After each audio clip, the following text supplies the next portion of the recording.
दोस्तों, ये कहानी लखनऊ शहर की है, जहाँ पुराने बाजार की तंग गलियों में दिन भर मेहनत करने के बाद जब रोहित रात को अपने छोटे से घर लौटता तो दरवाजा खोलते ही उसके चेहरे की मुस्कान गायब हो जाती, क्योंकि उस घर में उसका इंतजार करने वाला कोई नहीं था। ना माँ थी जो प्यार से खाना परोसे और ना पिता थे जो देर से आने पर डांट लगा दें। रोहित कई सालों से अकेला जिंदगी जी रहा था। उसके माता पिता का देहांत बचपन में ही हो गया था। तब से वो खुद ही अपनी दुनिया संभाल रहा था। दिन भर वो कपड़ों की दुकान पर काम करता और रात को थका हारा घर लौट आता। कभी खुद खाना बना लेता तो कभी बाहर किसी छोटे होटल में खाकर सो जाता। मोहल्ले के लोग उसे सीधा सादा और मेहनती लड़का मानते थे, लेकिन उसकी जिंदगी में खुशियाँ नाम की कोई चीज नहीं थी। हर रात वह अकेले कमरे में बैठकर यही सोचता कि आखिर उसकी जिंदगी में अपना कहने वाला कोई क्यों नहीं है। उसी मोहल्ले में एक बुजुर्ग महिला रहती थी, जिन्हें सब कमला आंटी कहकर बुलाते थे। वह बहुत दयालु थी। मोहल्ले में किसी के घर दुख हो या सुख, वह सबसे पहले पहुंचती थी। रोहित को अकेले जिंदगी बिताते देखकर उन्हें हमेशा उसके लिए दुख होता था। जब भी उनके घर में कुछ अच्छा बनता, वो सबसे पहले रोहित के लिए लेकर आती। कभी हलवा, कभी खीर तो कभी गरम गरम पराठे। रोहित भी उन्हें अपनी माँ की तरह मानता था। कमला आंटी की एक भांजी थी जिसका नाम था पूजा। पूजा अपनी माँ सविता के साथ दूसरे गांव में रहती थी। वह दिखने में बेहद खूबसूरत थी, बड़ी बड़ी आँखें, लंबा कद और गोरा रंग। लेकिन उसे अपनी सुंदरता पर बहुत घमंड था। वह घंटों शीशे के सामने खड़ी रहती। सजना संवरना और लोगों का ध्यान अपनी तरफ खींचना उसे बहुत पसंद था। उसकी माँ कई बार उसे समझाती, बेटी, खूबसूरती ज्यादा दिन साथ नहीं देती। इंसान के संस्कार ही उसकी असली पहचान होते हैं। लेकिन पूजा को इन बातों से कोई फर्क नहीं पड़ता था। सविता पिछले कई महीनों से पूजा की शादी को लेकर परेशान थी। पति के गुजर जाने के बाद घर की हालत पहले जैसी नहीं रही थी। ऊपर से दहेज का बोझ उसे अंदर ही अंदर खाए जा रहा था। उसे समझ नहीं आ रहा था कि आखिर बेटी की शादी कैसे होगी। एक दिन सविता अपनी बहन कमला आंटी से मिलने लखनऊ आई। दोनों बहनें बैठकर बातें कर रही थीं। तभी सविता की आंखों में आंसू आ गए। वो बोली, बहन, अब समझ नहीं आता पूजा की शादी कैसे करूं। ना पैसा है और ना कोई अच्छा रिश्ता मिल रहा है। कमला आंटी कुछ देर सोचती रहीं। तभी अचानक उन्हें रोहित का ख्याल आया। उन्होंने कहा, अगर तुझे बुरा ना लगे तो मैं एक लड़के का रिश्ता बताऊं। लड़का गरीब जरूर है, लेकिन बहुत मेहनती और संस्कारी है। तेरी बेटी को कभी दुख नहीं देगा। सविता तुरंत बोली, अगर लड़का अच्छा है तो मुझे कोई ऐतराज नहीं। उसी शाम कमला आंटी रोहित के घर पहुंच गयी। उस वक्त रोहित दुकान से लौटकर खाना बनाने की तैयारी कर रहा था। जैसे ही उसने आंटी को देखा, तुरंत उनके लिए पानी ले आया। कमला आंटी उसे कुछ देर तक देखती रहीं। फिर बोली, बेटा रोहित, कब तक ऐसे अकेले जिंदगी बिताएगा? अब शादी कर ले। रोहित हल्का सा मुस्कुराया और बोला, आंटी, मेरी शादी कौन करवाएगा? मेरे तो आगे पीछे कोई है ही नहीं। वैसे भी शादी ब्याह तो माँ बाप करवाते हैं। कमला आंटी तुरंत बोली, ऐसी बातें मत किया कर। क्या मैं तेरी अपनी नहीं हूँ? मैंने तेरे लिए लड़की भी देख रखी है, मेरी भांजी पूजा, बहुत सुंदर है। रोहित शर्माते हुए बोला, आंटी, आपको जो ठीक लगे वही कर दीजिए। लेकिन रोहित को क्या पता था कि जिस रिश्ते को वो अपनी खुशियों की शुरुआत समझ रहा है, वही रिश्ता आगे चलकर उसकी जिंदगी का सबसे बड़ा दुख बनने वाला था। अगले दिन कमला आंटी ने रोहित को शादी की खुशखबरी सुनाई। रोहित की खुशी का ठिकाना नहीं रहा। उसने अपनी कई सालों की जमा पूंजी निकालकर आंटी के हाथ में रख दी और बोला, आंटी, अब ये शादी आपकी जिम्मेदारी है। कुछ ही दिनों में रोहित और पूजा की शादी हो गई। रोहित की बारात में ज्यादा लोग नहीं थे। उसका सबसे खास दोस्त करण और दुकान के कुछ लोग ही साथ थे। जब रोहित ने पहली बार पूजा को दुल्हन के रूप में देखा तो वह बस उसे देखता ही रह गया। उसे लगा जैसे भगवान ने उसकी सूनी जिंदगी में खुशियाँ भेज दी हों। लेकिन वही दूसरी तरफ करण की नजरें भी बार बार पूजा पर टिक रही थी। करण अमीर बाप का बिगड़ा हुआ बेटा था। उसे पैसों की कोई कमी नहीं थी। वह हमेशा ऐशो आराम की जिंदगी जीता था। रोहित उसे अपना सबसे अच्छा दोस्त मानता था, लेकिन दोनों की सोच में जमीन आसमान का फर्क था। शादी के अगले दिन करण हंसते हुए बोला, यार रोहित, भाभी की मुंह दिखाई तो बनती है। इतना कहकर उसने पूजा को एक महंगा हार गिफ्ट में दे दिया। हार देखकर पूजा की आंखें चमक उठीं। शायद पहली बार किसी ने उसे इतना कीमती तोहफा दिया था। उसी दिन से करण के मन में पूजा को पाने की चाहत पैदा हो गई और पूजा भी धीरे धीरे उसकी चमक दमक से प्रभावित होने लगी। उसी दिन के बाद से करण का रोहित के घर आना जाना पहले से ज्यादा बढ़ गया। कभी वह मिठाई लेकर आता तो कभी पूजा के लिए महंगे गिफ्ट। रोहित को यह सब देखकर अच्छा लगता था। उसे लगता था कि उसका दोस्त उसकी नई जिंदगी की खुशियों में शामिल हो रहा है। लेकिन बेचारा रोहित यह नहीं जानता था कि जिस दोस्त पर वह सबसे ज्यादा भरोसा करता है, वही धीरे धीरे उसकी जिंदगी में जहर घोल रहा है। समय धीरे धीरे बीतने लगा। रोहित हर तरह से पूजा को खुश रखने की कोशिश करता। कभी बाजार से नई चूड़ियां लाता, कभी साड़ी, तो कभी उसकी पसंद की मिठाई। लेकिन पूजा को यह सब बिल्कुल पसंद नहीं आता था। उसे लगता था कि उसकी खूबसूरती के हिसाब से उसकी शादी किसी अमीर आदमी से होनी चाहिए थी। वह अक्सर शीशे के सामने खड़ी होकर खुद को देखती और सोचती कि अगर उसकी शादी किसी बड़े घर में होती तो आज उसकी जिंदगी कितनी अलग होती। धीरे धीरे पूजा का व्यवहार बदलने लगा। अब वह छोटी छोटी बातों पर रोहित से झगड़ा करने लगी थी। कभी खाना बनाने से मना कर देती तो कभी गुस्से में बोलती, क्या जिंदगी भर इसी छोटी सी दुकान में नौकरी करते रहोगे? कभी बड़ा आदमी बनने का भी सोचोगे? रोहित उसकी बातें सुनकर चुप रह जाता। वह बस यही सोचता कि शायद वह अपनी पत्नी को खुश नहीं रख पा रहा, इसलिए वह और ज्यादा मेहनत करने लगा। सुबह जल्दी दुकान जाता और देर रात घर लौटता। लेकिन जितनी मेहनत वह करता, पूजा उतनी ही उससे दूर होती जा रही थी। उधर करण मौका देखकर पूजा के और करीब आने लगा। रोहित के दुकान पर जाते ही वह घर पहुंच जाता। कभी महंगे कपड़े लेकर आता तो कभी बाहर घुमाने ले जाने की बात करता। पूजा भी अब उसके साथ खुलकर बातें करने लगी थी। करण उसकी हर बात पर तारीफ करता। वह कहता, पूजा, तुम जैसी खूबसूरत लड़की को तो किसी महल में होना चाहिए था। पता नहीं तुम्हारी शादी इस गरीब आदमी से कैसे हो गई। यह बातें सुनकर पूजा के मन में लालच और बढ़ने लगा। अब उसे रोहित की सादगी और गरीबी से चिढ़ होने लगी थी। एक रात खाना खाते समय पूजा बोली, रोहित, अगर हमें अच्छी जिंदगी चाहिए तो तुम्हें कुछ बड़ा करना होगा। इस छोटी नौकरी से ना अच्छा घर बनेगा और ना ऐशो आराम की जिंदगी मिलेगी। रोहित ने धीरे से कहा, मैं कोशिश तो कर रहा हूँ पूजा, लेकिन सब कुछ एकदम से नहीं बदल सकता। पूजा गुस्से में बोली, कोशिश से कुछ नहीं होता, बड़े सपने देखने पड़ते हैं। उस रात रोहित देर तक जागता रहा। उसे बार बार पूजा की बातें याद आ रही थीं। आखिर उसने फैसला कर लिया कि वह दूसरे शहर जाकर बड़ा व्यापार करेगा ताकि अपनी पत्नी को हर खुशी दे सके। अगले दिन उसने यह बात अपने दोस्त करण को बताई। करण तो यही चाहता था। उसने तुरंत रोहित की हाँ में हाँ मिलाई। वह बोला, भाई, पूजा बिल्कुल सही कह रही है। आखिर कब तक छोटी नौकरी करते रहोगे? अगर बड़ा आदमी बनना है तो बाहर जाकर बड़ा काम करना ही पड़ेगा। अब रोहित को भी लगने लगा था कि शायद पूजा उसकी भलाई के लिए ही यह सब कह रही है। उसने अपनी नौकरी छोड़ दी और कुछ पैसे उधार लेकर व्यापार करने की तैयारी शुरू कर दी।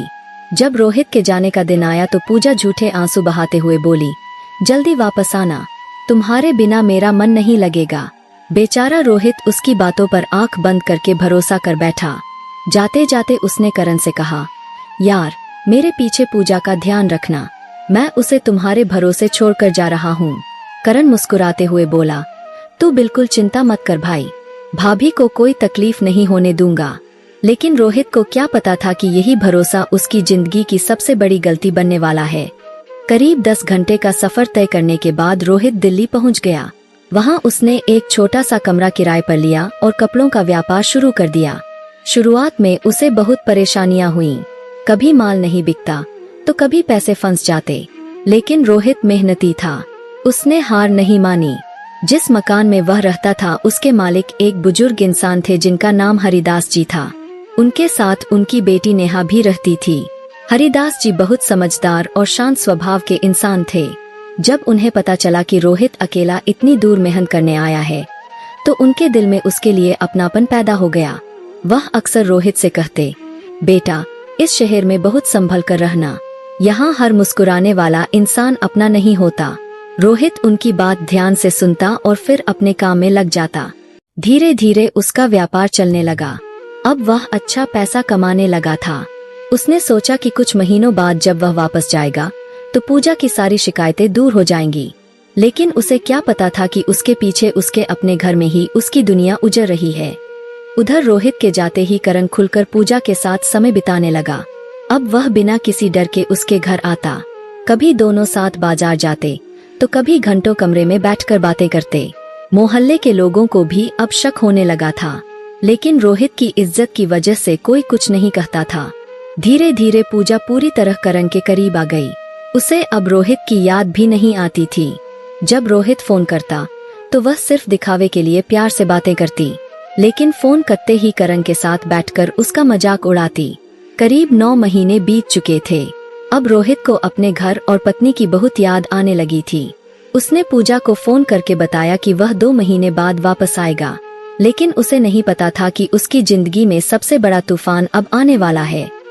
रोहित ने जैसे ही पूजा को फोन पर बताया कि वह 2 महीने बाद वापस आएगा, ये सुनते ही पूजा और करण दोनों के चेहरे का रंग उड़ गया, क्योंकि अब तक दोनों को यही लग रहा था कि रोहित अभी काफी समय तक वापस नहीं आएगा। फोन करते ही पूजा घबराकर बोली, अब क्या होगा करण? अगर रोहित अचानक वापस आ गया तो? करण कुछ देर सोचता रहा, फिर मुस्कुराकर बोला, तुम बेवजह डर रही हो। 2 महीने बहुत होते हैं, तब तक हम कुछ ना कुछ सोच लेंगे। लेकिन दूसरी तरफ रोहित अब अपनी पत्नी से मिलने के लिए बेचैन हो चुका था। वह दिन रात मेहनत कर रहा था ताकि ज्यादा से ज्यादा पैसा लेकर घर लौट सके। उसे लगता था कि जब पूजा उसकी मेहनत और कमाई देखेगी तो बहुत खुश होगी। वह बार बार उसके लिए नए सपने सजाता रहता। एक दिन शाम को काम खत्म करने के बाद रोहित हरिदास जी के पास बैठा था। तभी हरिदास जी ने गंभीर आवाज में कहा, बेटा, जिंदगी में एक बात हमेशा याद रखना, इंसान को कभी भी किसी पर आंख बंद करके भरोसा नहीं करना चाहिए। कई बार अपने ही सबसे बड़ा धोखा दे जाते हैं। रोहित उनकी बात सुनकर हल्का सा मुस्कुराया और बोला, बाबा जी, दुनिया में अगर भरोसा ना हो तो रिश्ते कैसे चलेंगे? हरिदास जी कुछ देर चुप रहे, फिर बोले, भरोसा करो, लेकिन इतना भी नहीं कि सामने वाला तुम्हारी जिंदगी बर्बाद कर दे। रोहित को उनकी बातें थोड़ी अजीब लगी, लेकिन उसने ज्यादा ध्यान नहीं दिया। धीरे धीरे 10 महीने पूरे हो गए। अब रोहित का व्यापार काफी अच्छा चलने लगा था। उसने अच्छा पैसा भी जोड़ लिया था। उसने सोचा कि अब वापस जाकर अपनी पत्नी के साथ नई जिंदगी शुरू करेगा। उस रात वह देर तक जागता रहा। उसके चेहरे पर खुशी साफ दिखाई दे रही थी। वह सोच रहा था कि पूजा उसे अचानक देखकर कितनी खुश होगी। अगली सुबह वो हरिदास जी के पास गया और बोला, बाबा जी, अब मैं अपने घर वापस जा रहा हूँ। आपने इस अनजान शहर में मेरा जिस तरह साथ दिया, ये एहसान मैं जिंदगी भर नहीं भूलूंगा। हरिदास जी ने उसकी तरफ गौर से देखा, फिर बोले, बेटा, जाने से पहले मैं तुम्हें 3 बातें कहना चाहता हूँ। इन्हें हमेशा याद रखना। रोहित ध्यान से उनकी बातें सुनने लगा। हरिदास जी बोले, पहली बात, पैसा कमाने के लिए कभी अपने परिवार से ज्यादा दूर मत जाना, क्योंकि इंसान चाहे कितना भी पैसा कमा ले, अगर अपने ही साथ ना हो तो सब बेकार है। फिर उन्होंने दूसरी बात कही, सिर्फ किसी के कहने पर जिंदगी का बड़ा फैसला मत लेना, क्योंकि कई बार भावनाओं में लिया गया फैसला जिंदगी भर का दुख बन जाता है। और आखिर में उन्होंने कहा, अपनी पत्नी को कभी किसी दूसरे आदमी के भरोसे छोड़कर मत जाना, चाहे वो तुम्हारा कितना भी करीबी क्यों ना हो। ये सुनते ही रोहित का दिल धड़क उठा, क्योंकि उसने यही तीनों गलतियां की थी। वह घबराकर बोला, बाबा जी, मैंने तो ये तीनों गलतियां कर दी है। हरिदास जी तुरंत समझ गए कि मामला कुछ ठीक नहीं है। उन्होंने गंभीर आवाज में कहा, अगर ऐसा है तो बेटा, बिना किसी को खबर दिए आज ही अपने घर जाओ और वहाँ का माहौल खुद अपनी आंखों से देखो। रोहित उसी वक्त निकल पड़ा। ट्रेन में बैठा वो पूरी रात बेचैन रहा। उसके मन में अजीब अजीब ख्याल आ रहे थे। कभी उसे लगता सब ठीक होगा, तो कभी हरिदास जी की बातें याद आने लगती। अगली रात जब वो अपने मोहल्ले पहुंचा तो काफी देर हो चुकी थी। उसने सोचा कि आज वो पूजा को सरप्राइज देगा, इसलिए बिना आवाज किए धीरे धीरे अपने घर की तरफ बढ़ा। घर के बाहर पहुंचकर उसने देखा कि कमरे की लाइट जल रही थी। उसके चेहरे पर हल्की मुस्कान आ गई। उसने सोचा पूजा अभी तक जाग रही है, लेकिन जैसे ही वो दरवाजे के पास पहुंचा, अंदर से हंसने की आवाजें आने लगी। रोहित कुछ पल के लिए रुक गया। फिर उसने धीरे से दरवाजे की झिरी से अंदर झांककर देखा। अंदर का नजारा देखकर उसके पैरों तले जमीन खिसक गई। कमरे में करण और पूजा एक साथ बैठे हंस रहे थे। पूजा मोबाइल में रोहित के भेजे हुए मैसेज पढ़ पढ़कर करण को सुना रही थी और दोनों उसका मजाक उड़ा रहे थे। करण हंसते हुए बोला, बेचारा रोहित, उसे लगता है वो पैसा कमाकर लौटेगा तो सब ठीक हो जाएगा। पूजा भी हंसते हुए बोली, बस भगवान करे वो कुछ दिन और वापस न आए। ये सुनते ही रोहित का खून खौल उठा। उसकी आंखों में आंसू आ गए। जिस पत्नी के लिए उसने दिन रात मेहनत की, जिस दोस्त पर उसने सबसे ज्यादा भरोसा किया, वही दोनों मिलकर उसकी जिंदगी बर्बाद कर रहे थे। गुस्से में उसने जोर जोर से दरवाजा पीटना शुरू कर दिया। अचानक दरवाजे की आवाज सुनकर पूजा और करण दोनों घबरा गए। जैसे ही दरवाजा खुला, सामने रोहित को देखकर दोनों के चेहरे का रंग उड़ गया। रोहित की आंखें लाल थीं। वह गुस्से से कांप रहा था। उसने चीखते हुए कहा, करण, तू तो मेरा भाई था। मैंने तुझ पर खुद से ज्यादा भरोसा किया, फिर तूने मेरे साथ ऐसा क्यों किया? करण घबराकर बोला, नहीं भाई, तू गलत समझ रहा है। मैं तो बस भाभी का हालचाल पूछने आया था। तभी बाहर मोहल्ले के लोग भी इकट्ठा हो गए। उनमें से एक आदमी बोला, रोहित भाई, हम तो काफी दिनों से इन दोनों की हरकतें देख रहे थे, लेकिन तुम्हारी इज्जत की वजह से चुप थे। अब पूजा और करण के पास बोलने के लिए कुछ नहीं बचा था। रोहित कुछ देर तक दोनों को देखता रहा। उसका दिल पूरी तरह टूट चुका था, लेकिन इतना सब होने के बाद भी उसने गुस्से में कोई गलत कदम नहीं उठाया। उसने भारी आवाज में कहा, अगर तुम दोनों एक दूसरे को चाहते हो तो आज से पूजा का मेरे साथ कोई रिश्ता नहीं। ये सुनते ही वहाँ खड़े लोग हैरान रह गए। उस रात रोहित पूरी तरह टूट चुका था। उसे बार बार हरिदास जी की बातें याद आ रही थी। अब उसे समझ आ चुका था कि इंसान की सबसे बड़ी ताकत पैसा नहीं, बल्कि सही लोग होते हैं। लेकिन उसकी जिंदगी में अभी एक नया मोड़ आना बाकी था। उस रात के बाद रोहित पूरी तरह टूट चुका था। जिस घर को उसने अपनी मेहनत और प्यार से बसाने का सपना देखा था, वही घर अब उसे काटने को दौड़ रहा था। मोहल्ले के लोग तरह तरह की बातें कर रहे थे। कोई पूजा को गलत कह रहा था तो कोई करण को धोखेबाज बता रहा था।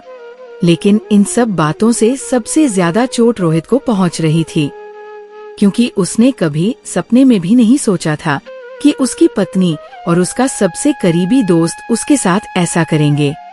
पूरी रात वह घर के एक कोने में बैठा रहा। उसकी आंखों से आंसू रुकने का नाम नहीं ले रहे थे।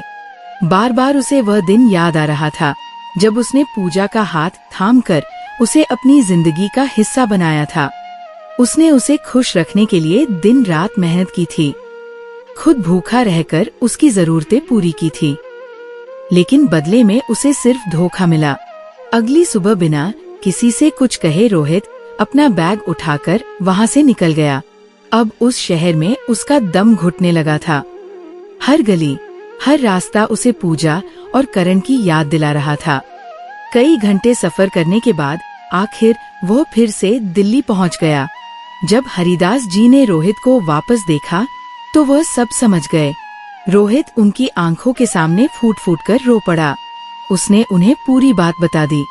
सब कुछ सुनने के बाद हरिदास जी ने उसे गले लगा लिया और बोले, बेटा, दुख इस बात का मत कर कि गलत लोग तुम्हारी जिंदगी में आए। खुश इस बात से हो कि भगवान ने समय रहते उनका असली चेहरा दिखा दिया। रोहित चुपचाप उनकी बातें सुनता रहा। अब उसके अंदर किसी पर भरोसा करने की हिम्मत नहीं बची थी। कुछ दिन बीत गए। रोहित फिर से अपने काम में लग गया, लेकिन अब वो पहले जैसा खुश नहीं रहता था। हरिदास जी और उनकी बेटी नेहा उसे हमेशा समझाने की कोशिश करते। नेहा बहुत समझदार और शांत स्वभाव की लड़की थी। वह हर छोटी बात में अपने पिता का ध्यान रखती और रोहित की भी मदद करती। धीरे धीरे रोहित को महसूस होने लगा कि नेहा बाकी लड़कियों से बिल्कुल अलग है। उसके अंदर ना घमंड था और ना दिखावा। वह छोटी छोटी बातों में खुश रहना जानती थी। अगर रोहित देर से घर आता तो उसके लिए खाना गर्म करके रखती। अगर वो उदास होता तो बिना कुछ पूछे चुपचाप उसके पास बैठ जाती। एक दिन हरिदास जी ने रोहित को अपने पास बुलाया। वह बोले, बेटा, मैं जानता हूँ तुम्हारे साथ बहुत गलत हुआ, लेकिन हर लड़की पूजा जैसी नहीं होती। अगर तुम्हें कोई ऐतराज ना हो तो मैं अपनी बेटी नेहा का रिश्ता तुम्हारे साथ करना चाहता हूँ। ये सुनकर रोहित कुछ देर चुप रहा। उसे डर लग रहा था कि कहीं उसकी जिंदगी फिर से ना टूट जाए, लेकिन उसने नेहा के संस्कार और व्यवहार को बहुत करीब से देखा था, इसलिए कुछ सोचने के बाद उसने इस रिश्ते के लिए हाँ कर दी। कुछ ही दिनों में रोहित और नेहा की सादगी से शादी हो गई। इस बार रोहित की जिंदगी में दिखावा नहीं, बल्कि सच्चा अपनापन आया था। शादी के बाद नेहा हर कदम पर उसका साथ देने लगी। वह उसे हमेशा हिम्मत देती और आगे बढ़ने के लिए प्रेरित करती। रोहित पहले से ज्यादा मेहनत करने लगा। हरिदास जी भी अपने अनुभव से उसे व्यापार की नई नई बातें सिखाते। धीरे धीरे उसका काम बहुत तेजी से बढ़ने लगा।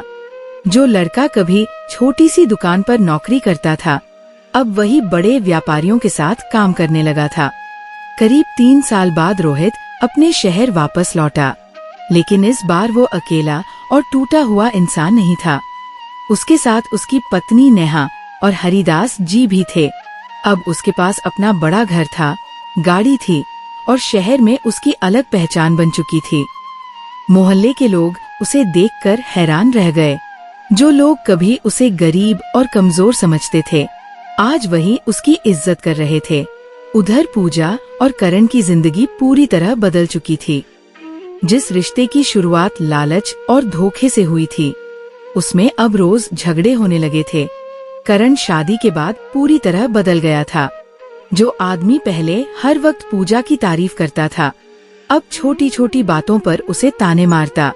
धीरे धीरे करण का कारोबार भी घाटे में जाने लगा। उसके दोस्त उससे दूर हो गए। घर में हर रोज लड़ाई झगड़े होने लगे। पूजा को अब समझ आने लगा था कि पैसा ही सब कुछ नहीं होता। इंसान अगर इज्जत और सच्चा प्यार खो दे तो फिर जिंदगी में कुछ नहीं बचता। एक दिन बाजार में पूजा की नजर अचानक रोहित पर पड़ी। रोहित अपनी पत्नी नेहा और बच्चों के साथ बहुत खुश दिखाई दे रहा था। उसके चेहरे पर वही सुकून था जिसकी तलाश पूजा हमेशा करती रही, लेकिन कभी पा नहीं सकी। पूजा दूर खड़ी बस उसे देखती रह गई। उसकी आंखों में पछतावा साफ दिखाई दे रहा था। उसे समझ आ चुका था कि उसने लालच में आकर अपनी जिंदगी की सबसे बड़ी गलती कर दी थी, लेकिन अब बहुत देर हो चुकी थी। रोहित ने भी एक नजर पूजा की तरफ देखा, लेकिन इस बार उसके दिल में ना गुस्सा था और ना नफरत, क्योंकि समय ने उसे सिखा दिया था कि गलत इंसानों को सजा देने का काम भगवान खुद करता है। दोस्तों, इस कहानी से हमें यही सीख मिलती है कि जिंदगी में कभी भी रिश्तों की कीमत पैसों से नहीं लगानी चाहिए, क्योंकि पैसा दोबारा कमाया जा सकता है, लेकिन सच्चा प्यार, भरोसा और इज्जत अगर एक बार टूट जाए तो फिर उसे वापस पाना बहुत मुश्किल होता है। अगर आपको कहानी अच्छी लगी हो तो इसे लाइक और शेयर जरूर करें। साथ ही हमारे चैनल को सब्सक्राइब करना ना भूलें। मिलते हैं अगली कहानी में। तब तक के लिए जय हिंद।